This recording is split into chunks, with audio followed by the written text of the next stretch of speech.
नमस्कार। साहित्य के इस कथापटल पर आप सभी का हार्दिक स्वागत है।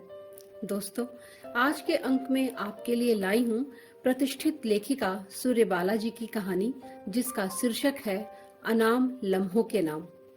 सूर्यबाला जी के उपन्यासों और कहानियों में परिवार, समाज, मानवीय संबंध, इच्छाएं, सपने, एक दूसरे की तकलीफों को समझने की चाहत लिए, घर की चार दीवारी में कैद और छटपटाहट से मुक्ति का स्वप्न लिए बेहद साधारण जीवन यापन कर रही स्त्री के जीवन की विडंबनाओं को बखूबी दर्शाया गया है।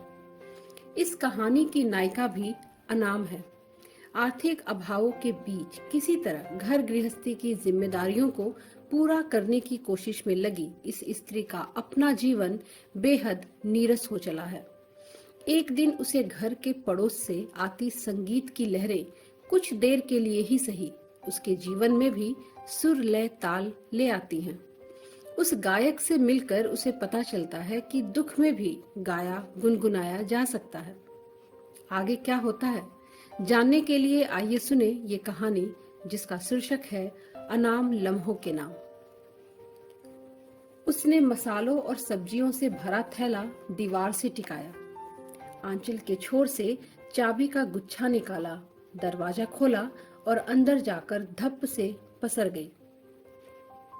फिर आहिस्ते आहिस्ते पसीना पोंछते पोंछते नजर घुमाई और चारों ओर का जायजा लिया।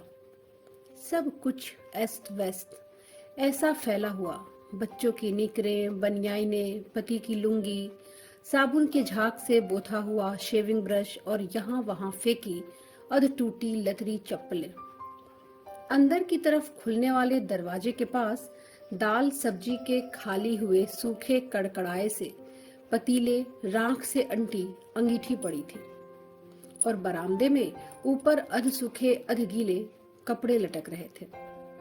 इन सब के अलावा बाहर सूखी सूखी गर्माती अंधड़ जैसी हवा और अंदर उमस भरी बेकली। काम किधर से भी शुरू किया जा सकता है। सब एक से ही धोना, पोंछना, माजना, समेटना, पकी हुई दाल सब्जी चावल की जूठने, उसे जल्दी से जल्दी जुट पड़ना चाहिए। लेकिन वह थी कि इस पूरे उजाड़ खंड के बीच पूरी तरह निर्लिप्त वैसी की वैसी पसरी बैठी थी, बस जैसे हिलने तक का जी नहीं कर रहा था। अच्छा, क्या सालों महीनों जुड़ती चली जाने वाली इतनी लंबी जिंदगी में से खुद 3-4 घंटे यूं ही सब ऐसे का ऐसे छोड़कर नहीं बिताए जा सकते? कुछ 3-4 घंटे की मोहलत।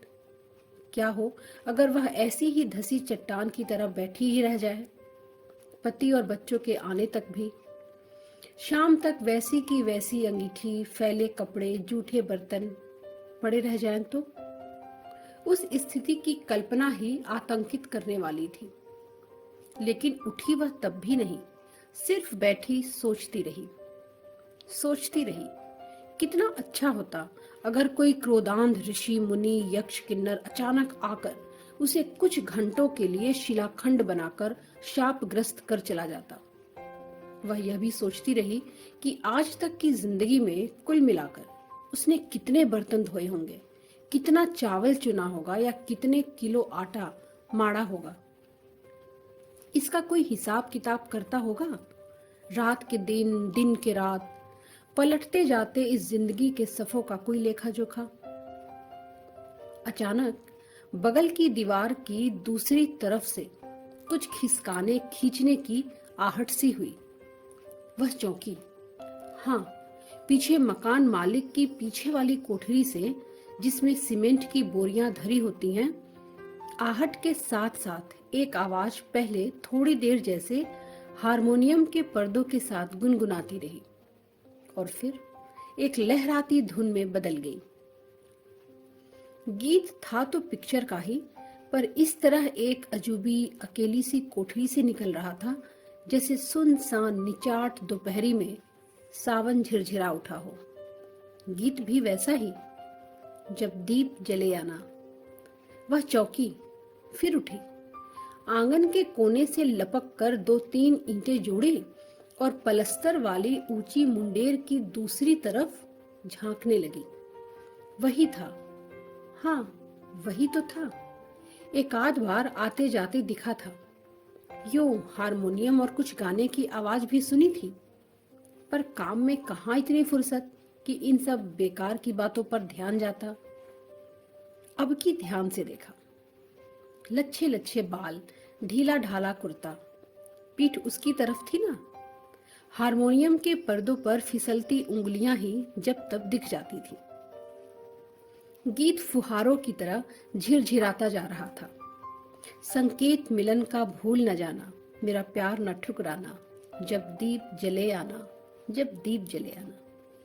वह वैसे ही डगमगाती ईंटों पर चढ़ी खुरदुरे प्लास्टर वाली मुंडेर पर ठुड्डी सटाए तन्मय सी सुनती रही।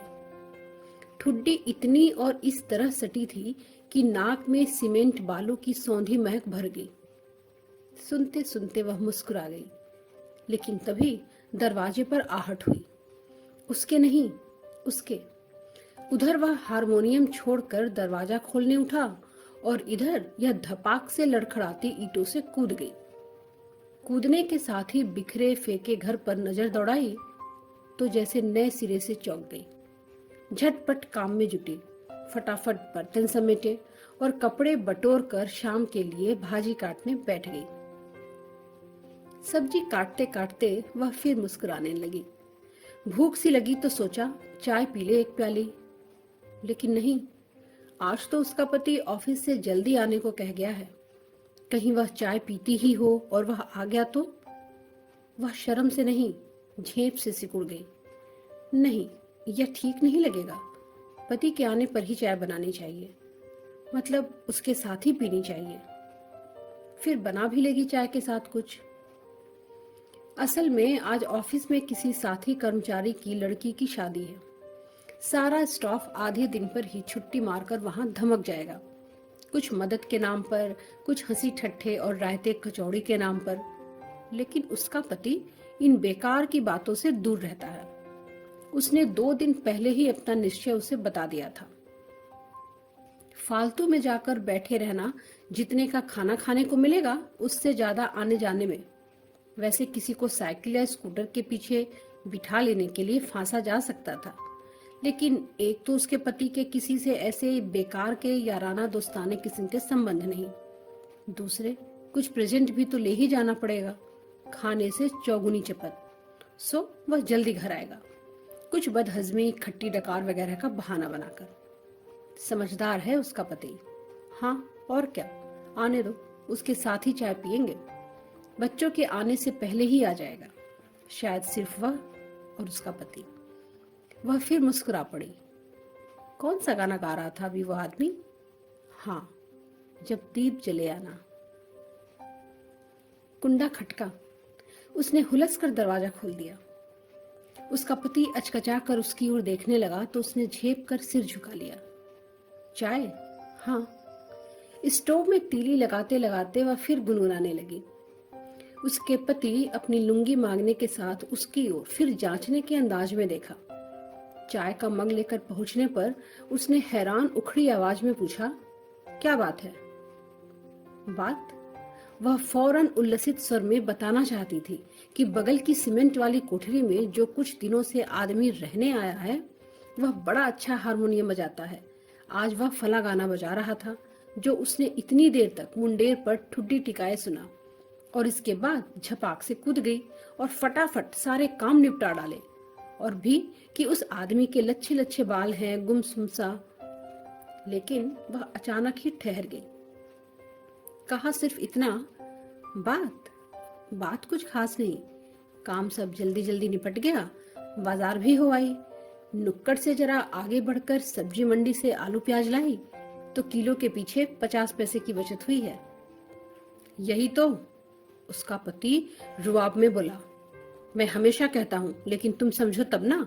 अब सोचो, जितनी बार तुमने सब्जी मंडी के बजाय दुकान या फेरी वाले से आलू प्याज लिए, कितने पैसे कमाए? हाँ, उसका स्वर एक सपाट उदास स्वीकार में डूब गया। उसका पति ठीक ही तो कहता है।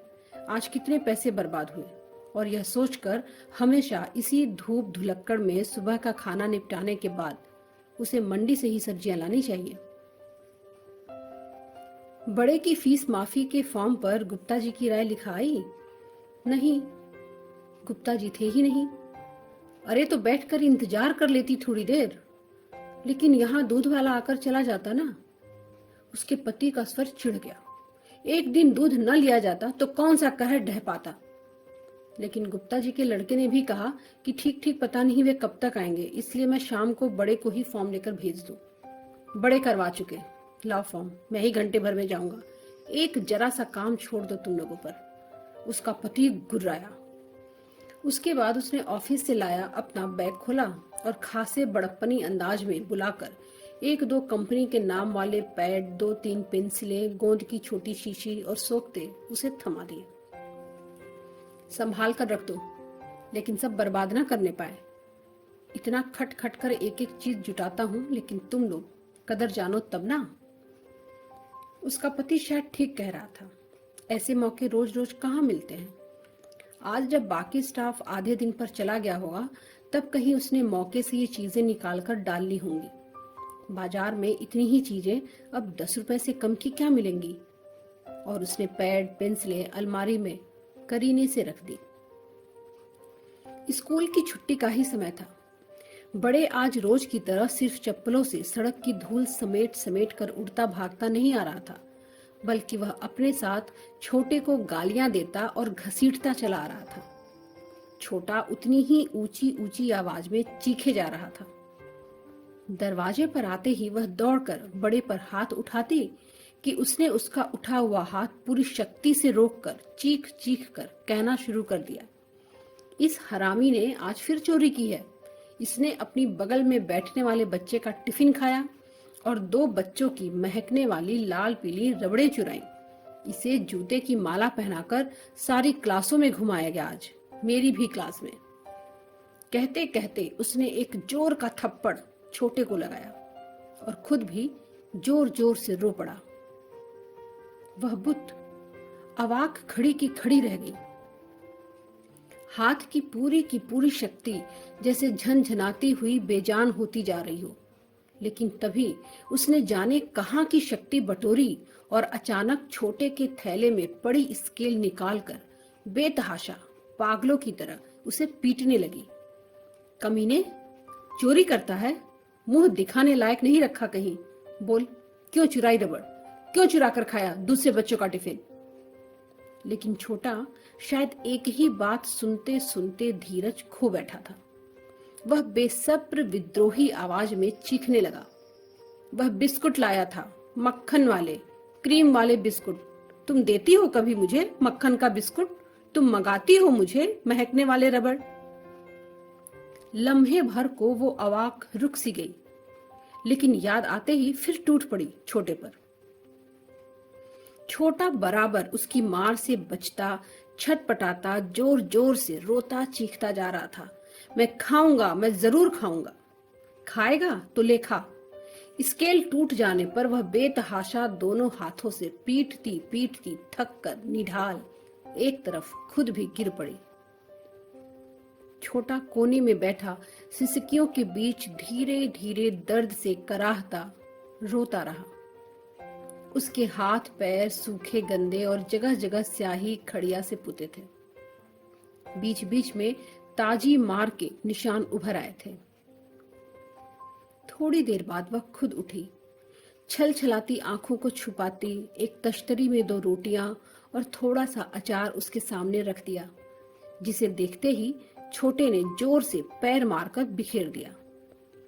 उसने फिर बच्चे पर चीखना चाहा था, लेकिन आवाज सिर्फ गले में रूंध धंस कर रह गई और सिवाय औंधी खाट पर ढह जाने के कुछ नहीं कर पाई थी वह।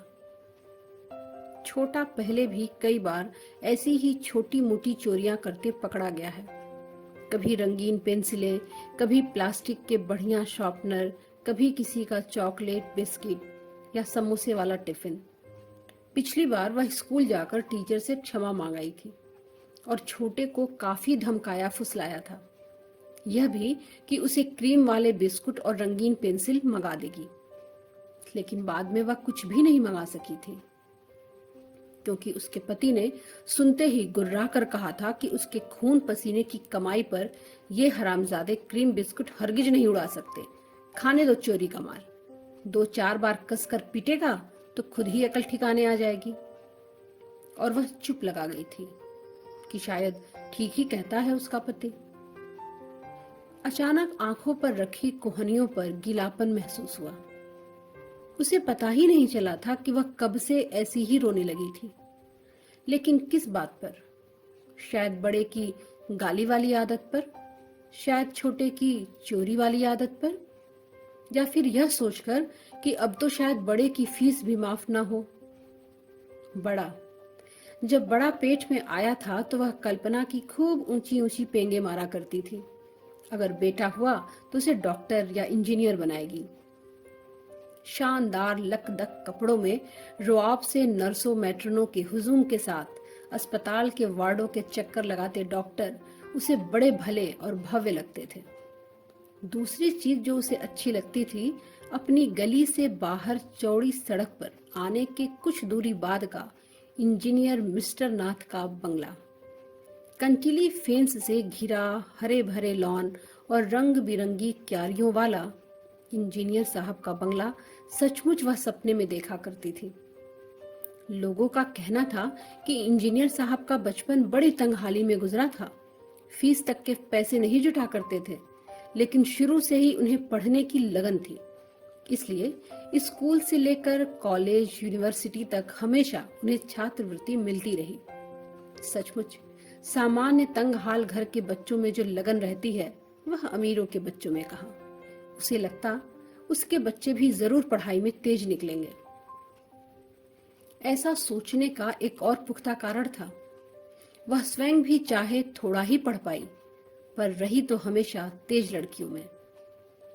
स्कूल में बड़े को डालने से पहले ही उसने उसे कितनी ही कविताएं, गिनती, नाक कान के अंग्रेजी शब्द सिखा दिए थे।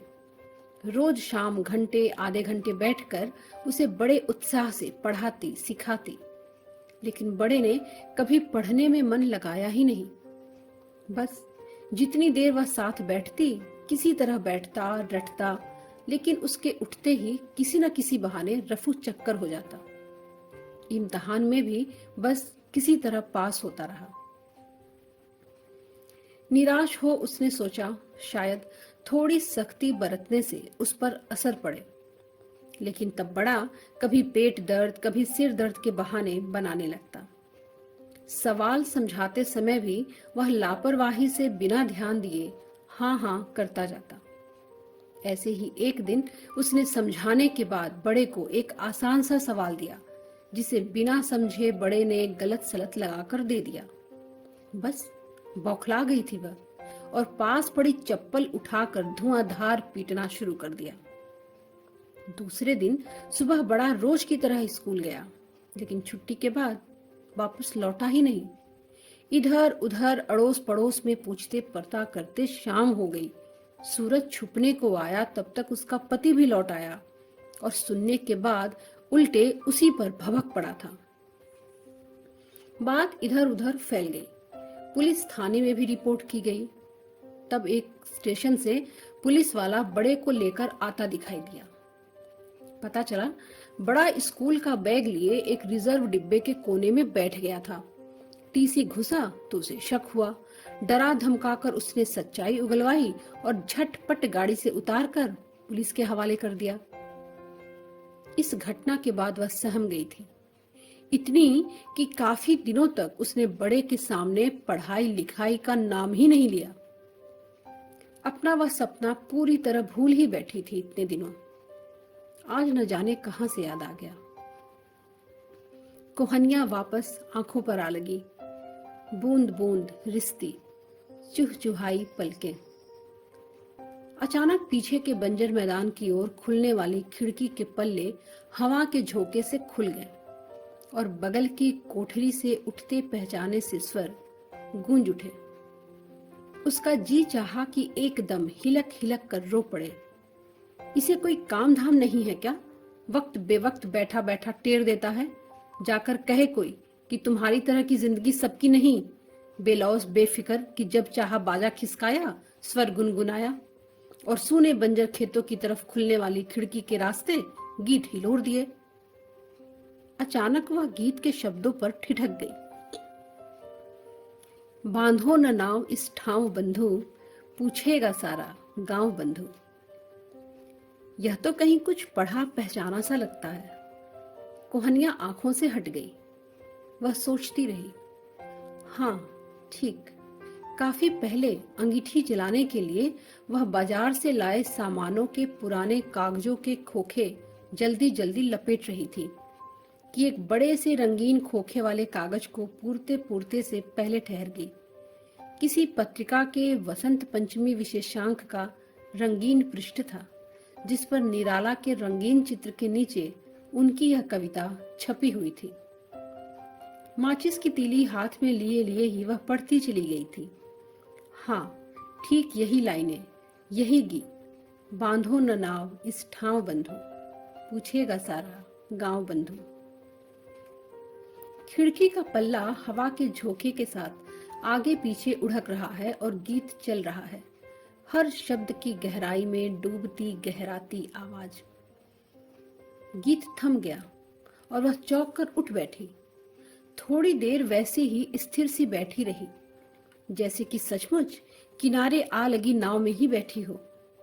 फिर पास जाकर छोटे को दुलारा, पुचकारा और धीरे धीरे एक पूरी चपाती शक्कर के साथ खिला दी। ये लो दाल मोठ। पति के हाथों में पैकेट देखकर उसे अपने कानों पर विश्वास नहीं हुआ, क्योंकि उसका पति कभी इन बेकार की चटपटी चीजों पर पैसे बर्बाद नहीं करता।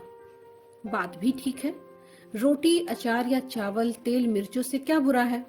बच्चों की भी जबान शुरू से बिगाड़ने से फायदा? दाल मोठ कैसे? उसके बेवकूफी भरे आश्चर्य पर पति झुंझला सा गया। अरे कैसे क्या? सस्ती मिल गई तो लेता आया। सबको चाय के साथ थोड़ी थोड़ी दे दो और बाकी बची हुई कायदे से शीशे में रख दो। बात सचमुच समझदारी की है। इससे यही तो साबित होता है कि वह बीवी बच्चों की पूरी जिम्मेदारी का ख्याल रखता है। कितनी खबरदारी के साथ ही वह महीने के बजट बिठाकर 40-50 रुपयों की बचत भी कर लेता है, जबकि उस जैसे औरों के लिए तो महीना काटना भी दूभर हो जाता है। उसने खुशी खुशी चाय बनाकर दाल मोठ के साथ पति को दी और छोटी मोटी 2 कटोरियों में 2-2 चम्मच बच्चों के सामने रख दिया। लेकिन बच्चों ने एक ही बार मुंह में डालने के बाद दाल मोठ छोड़ दी। उसे आश्चर्य हुआ। पूछने पर बच्चों ने कहा, पता नहीं कैसी है, हमें तो भूख ही नहीं। उसे बच्चों की बात पे विश्वास नहीं हुआ, लेकिन चाय के घूंट के बाद जब खुद मुंह में डाला तो अजीब बेस्वाद सीली घुनी सी गंध से मुंह मितला गया। उधर पति ने शायद बच्चों की बात सुन ली थी। गुर्राते हुए बोला, निकाल कर रख दो इन दोनों कटोरियों से, ला कर दो तो खाएंगे नहीं और बाहर बाजार में देखकर इज्जत उतार लेंगे। उसने किसी तरह हिचकते हुए कहना चाहा, नहीं कुछ तेल भी पुराना सा है, कोई सिर्फ ग्राहकों को लूटने के लिए खराब तेल में। अरे चुप भी रहो, तुम लोगों के लिए देसी घी में चुपड़ी दाल मोठ आएगी। और उसने गुरगुराते हुए उसकी कटोरी की दाल मोठ भी उठाकर अपनी तश्तरी में डाल ली। हाँ, बुरा तो लगेगा ही ना, उसने सोचा। आखिर उसका पति इतने उत्साह से रास्ते में सस्ती मिलती देखकर घर लाया था, उसे भी मालूम नहीं रहा होगा कि यह इतनी खराब निकलेगी। और फिर उससे बच्चों से नहीं खाया जा रहा, पर पति ने तो पैसे खर्च किए हैं, इसलिए वह कैसे बर्बाद कर दे। ठीक ही तो कहता है, उसका गुस्सा होना वाजिब है। आखिर पति ठहरा। पति का मूड उखड़ गया था, इसलिए उसकी कहने की हिम्मत ही नहीं हो रही थी कि स्टोव की बत्ती खत्म हो गई। नहीं, इस समय नहीं कहना चाहिए उसे, जाने देगी किसी तरह।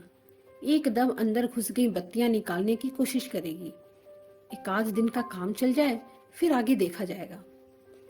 इसलिए वह पूरे आधे घंटे तक किरोसिन के तेल में बत्तियां भिगो भिगो कर स्टोव के छेद में डालती रही और आधे घंटे बाद बत्तियां जब तक ऊपर आईं, उसके हाथ की तीनों उंगलियां खरोंचों से बुरी तरह छरछरा आई थीं। कपड़े से तेल पोंछकर साबुन से हाथ धोने गई। तो खरोंचों में हल्की रख्ताव लकीरें उभर आई और हर लकीर से दर्द का एक रेशा। मैं बस्ता लाऊं क्या? उसने अचकचाकर सिर ऊपर उठाया तो देखा छोटा खड़ा पूछ रहा था। उसे सचमुच अपने कानों पर विश्वास न हुआ। दर्द की जैसे धुन ही न रही। भागी भागी जाकर प्यार से छोटे को पढ़ाने बैठ गई। 4-5 दिन पहले वह छोटे को बहुत फुसलाकर पढ़ाने बैठी थी और पढ़ाई करने के बाद उसे चुपके से पति से छिपा कर लाई रंगीन कागज में लिपटा एक लेमन जूस दिया था।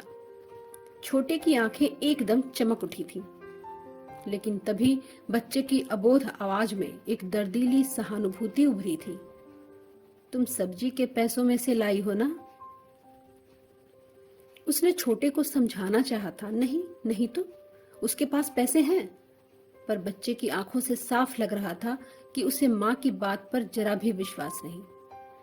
पढ़ाई खत्म होने पर उसने छोटे को प्यार किया और कहा था जब भी पढ़ने बैठेगा वह उसे ऐसे ही रंगीन लेमन जूस दिया करेगी। उसके चेहरे पर एक दर्द भरी मुस्कान उभरी, यह सोचकर कि छोटा आज भी लेमन जूस की लालच से आया है पढ़ने, जबकि लेमन जूस तो वह ला ही नहीं पाई। लेकिन बच्चे ने मां के चेहरे की भाषा पढ़ ली। लेमन जूस नहीं लूंगा मैं। वह हैरान थी। वो बगल की कोठरी में जो रहते हैं ना, उन्होंने मुझे लेमन जूस दिया था। वह अचंभित थी।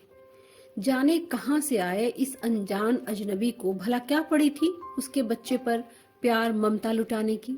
लेकिन ऊपर से हिदायती सपाट लहजे में बोली, क्यों ली तूने? दूसरों से चीजें नहीं लिया करते।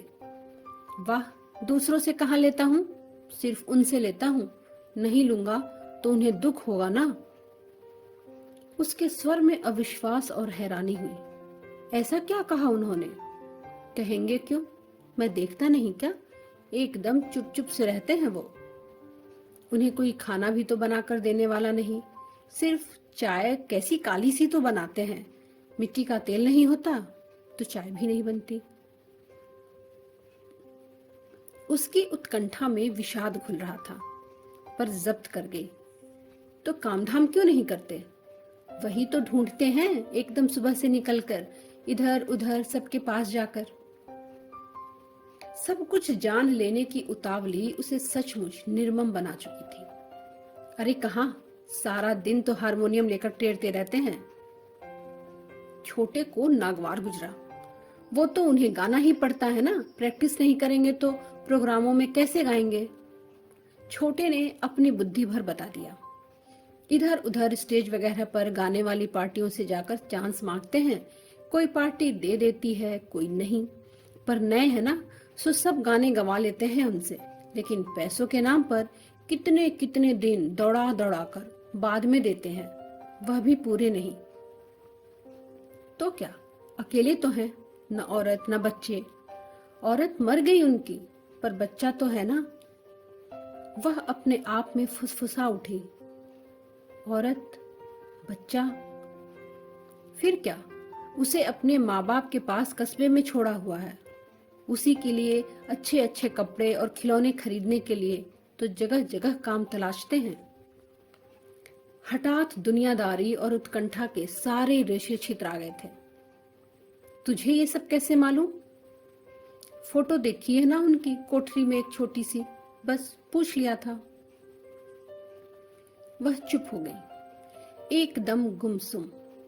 लेकिन छोटा अपने आप में बड़ा सयाना महसूस कर रहा था। अगर उनके पास जरा भी ज्यादा पैसे होते तो वे मुझे इतने छोटे छोटे लेमन जूसों की जगह बड़े वाले रंगीन कागजों में लिपटे लेमन जूस दिया करते।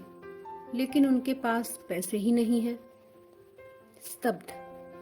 वह वैसे ही बैठी छोटे की स्लेट पर धीमे धीमे, बहुत छोटी छोटी, रुक रुक कर सोत्साह जोड़े जा रहा था। उन्होंने मुझे 1-2 दिन हारमोनियम बजाना भी बजाया। मैंने सारे गामा पूरा बजाया। सच? वह बच्चों सी सुलभ हो उठी। कैसे? क्यों? ऐसे। छोटे ने माँ की हथेली पकड़कर स्लेट पर हारमोनियम के पर्दे की तरह चलाकर बताए। मेरी उंगली पकड़कर हारमोनियम पर ऐसे ही चलाकर बताते थे। उसने अपनी उंगलियों में एक रोमांच भरी सिहरन महसूस की। बोली कुछ नहीं, चुप। एकाएक छोटा एकदम अपनी झिझक पर काबू कर पूछ बैठा, मैं उनसे हारमोनियम बजाना सीख लूं क्या? वह चुप, ताकती सी रही। छोटे ने खुद ही सपाट लहजे में निर्णय लिया, जानता हूं पिताजी गुस्सा होंगे ना। चल पढ़। उसने जल्दी से असहज हो पूरा का पूरा प्रसंग ही जड़ से काट दिया। कुंडा खटक कर दरवाजा खुलने की आवाज हुई। उसका पति ही लौटा था। बैग के साथ साथ एक भरा पूरा थैला भी था। हल्की हरी कमीज और गाढ़ी भूरी पैंट उसने निकालकर तहाकर खूंटी पर टांग दी और अपने कपड़े की बनियान और छींटदार लुंगी पहनकर एक एक चीज बड़े मनयोग से थैले में से निकालने लगा। वह अंगीठी के पास से चाय की प्याली लाकर उसे थमा गई। पति थैले के अंदर से ऑफिस के पुराने पिनकुशन, थोड़ी लकड़ी की बल्लियां और 2-4 पुरानी पत्रिकाएं निकालने लगा। बल्लियां पुराने हिलते स्टूल में ठोक दी जाएंगी और पत्रिकाएं इधर उधर से थोड़ी और इकट्ठी होने के बाद 20 आने में बिक जाएंगी। उसका पति बड़े संतुष्ट भाव से उसे लाई हुई चीजों के सदुपयोग के बारे में बताने लगा। तभी बगल की कोठरी से हारमोनियम के स्वरों के साथ गूंज उठा, बांधो न नाव इस ठाव बंधु, पूछेगा सारा गांव बंधु। उसके मुंह का स्वाद बिगड़ जाता है। यह कौन मुंजी आ गया है सीमेंट वाली कोठरी में? वक्त बेवक्त राग अलापने लगता है। एक दिन छोटे से कहलवा दो, अगल बगल शरीफ भले मानस रहते हैं। शायद उसे पति का स्वर ज्यादा रुक्ष लगा था, इसलिए धीरे से बोली, बुरा नहीं। छोटा बताता था कि उसका कहीं काम नहीं लग रहा, सारे दिन नौकरी के लिए। अरे तो नौकरी पाना कोई आसान काम है? ऐसे ऐसे को नौकरी देगा कौन? और आत्म प्रशंसक भाव से सीना फुलाकर उस संकरी कोठरी में एक भरपूर चहलकदमी कर डाली और फिर स्लेट पर झुके छोटे पर एक नजर डालकर संतुष्ट भाव से बोला, हाँ, बच्चों को स्कूल से लौटने पर सीधे पढ़ने बिठा दिया करो, नहीं तो ऐसी संगत में बिगड़ जाएंगे। पति से सहमत न होते हुए भी बात को एक सद्भावपूर्ण मोड़ देने की कोशिश की। छोटा बता रहा था कि दुखी आदमी है, बीबी गुजर गई है, एक बच्चा है माँ बाप के पास। छोटा है काम के चक्कर में, इसीलिए तो कह रहा हूँ कि मेल जोल बढ़ाने के चक्कर में बिल्कुल नहीं पड़ना है, नहीं तो जहाँ किसी चीज की जरूरत पड़ी चट मांगने पहुंच जाएगा। और फिर सबसे बड़ी बात, बेवजह मेल जोल बढ़ाने से फायदा सिर्फ नुकसान है बस। हाँ और क्या, उसने सहम कर कहा और मन ही मन अपने आप को समझाने लगी। ठीक ही तो कहता है उसका पति, बेकार में पैसे की बर्बादी की आशंका। वैसे भी मेल जोल बढ़ाना मतलब कभी एक कप ज्यादा चाय, कभी एक कटोरी दाल, कभी आधी प्याली शक्कर। और उसका पति एक एक चीज कितने एहतियात से सहेजता रहता है। हमेशा हल्की हरी, हल्की नीली कमीज, भूरी काली पैंट पहनता है। सफेद कमीज धोने में साबुन भी ज्यादा घिसना पड़ता है। दूसरे सफेद कमीज 2 दिन से ज्यादा पहनी भी नहीं जा सकती। सुनो, पुराने कागज और शीशियां लाओ, मैं नुक्कड़ पर ले जाकर बेच आता हूँ। गली में फेरी मारने वाले आधे तिहाई तौलकर तुम्हें बेवकूफ बनाकर चले जाते हैं। उसने लुंगी निकालकर पाजामा बदला और थैले में दफ्तर से लाई पुरानी पत्रिकाएं, शीशी बोतल लिए बाहर निकल गया। छोटा हाफता हुआ सा आकर खुशी, उत्तेजना और आशंका के बीच उसके कानों में फुसफुसाया, वो आए हैं, वो बगल की कोठरी वाले। वह अस्त व्यस्त हो उठी। अच्छा तो बुला लाना। आ नहीं रहे। अरे क्यों? वह खुद किवाड़ तक आ गई। आइए ना, आप बगल में ही रहते हैं ना, छोटे ने बताया था आप बहुत अच्छा गाते हैं। बहुत अच्छा। जवाब में उसने एक मुस्कुराहट के साथ हाथ जोड़ दिए थे। बैठिए ना, चाय पियेंगे? छोटे बताता था कि आप उसे कितना प्यार करते हैं, लेमन जूस भी देते हैं, वह भी आपको बहुत मानता है। एकाएक उसे अजीब सा लगा, वही बोले जा रही है, लेकिन वह करे भी क्या? उसे कहना भी तो इतना कुछ है। वह गीत जो आप गाते हैं मैं जानती हूँ, निराला जी का है ना? जी, आपको कैसे मालूम?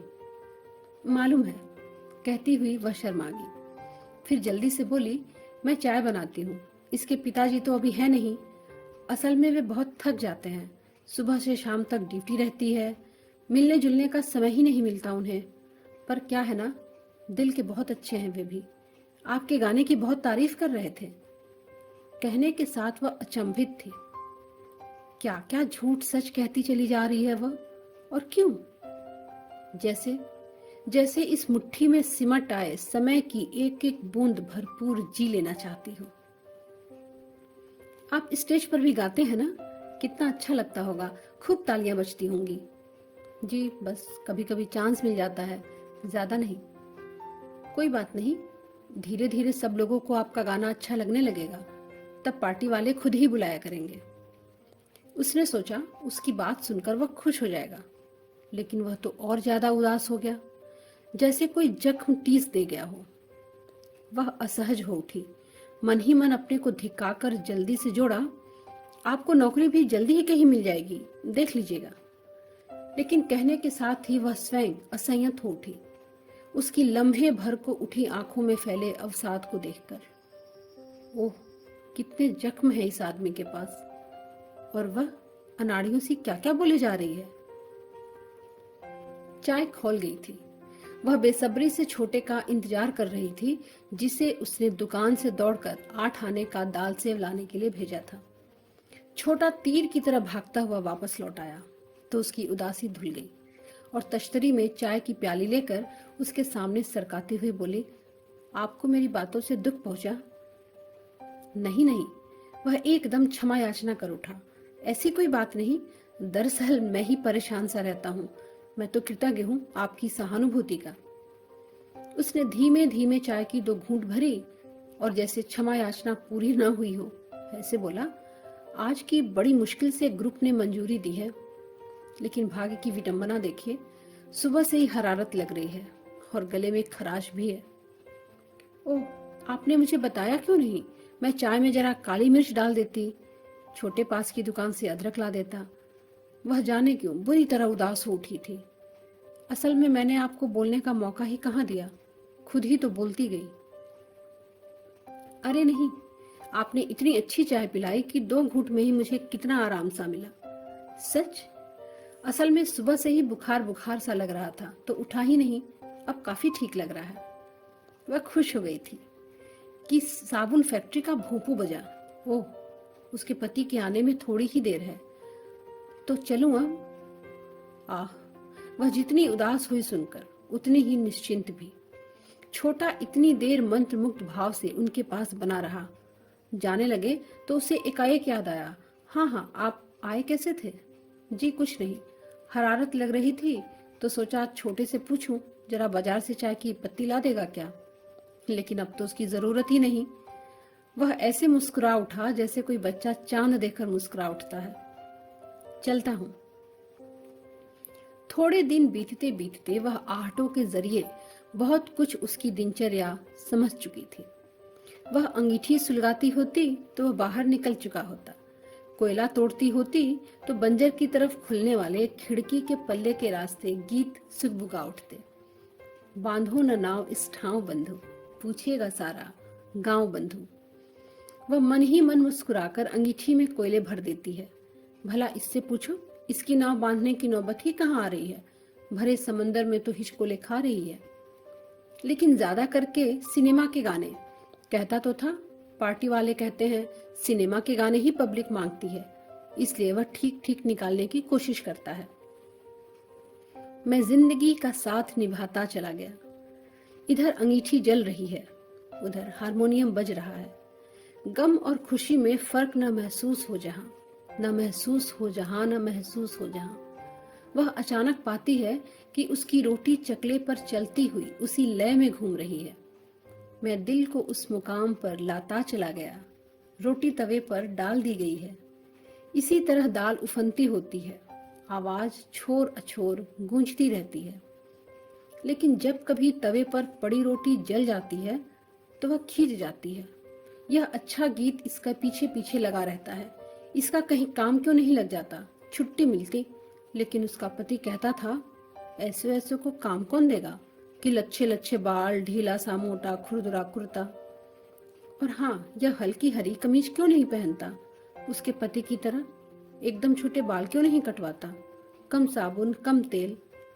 सफेद कुर्ता धोती में हरी कमीज से कहीं ज्यादा साबुन लगता होगा।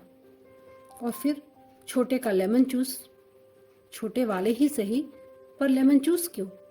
अब तक उसने 2-4 रुपए कुल मिलाकर बर्बाद किए होंगे, जबकि उसके पति 2-4 पैसे भी नहीं। सलीकेदार है इसका पति। लेकिन दिखा नहीं इधर बहुत दिनों से, आया भी नहीं।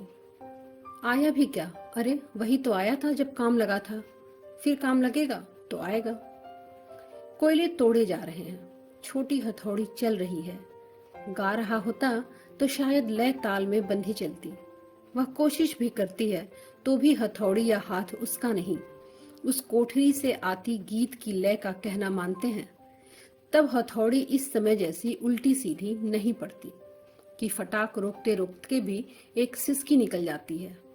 एक मुरमुरे कोयले पर जोर से चल जाने के कारण हथौड़ी सीधी उसकी बाएं हाथ की उंगलियों पर जा पड़ी। वह छल छलाई आंखों से उठ जाती है।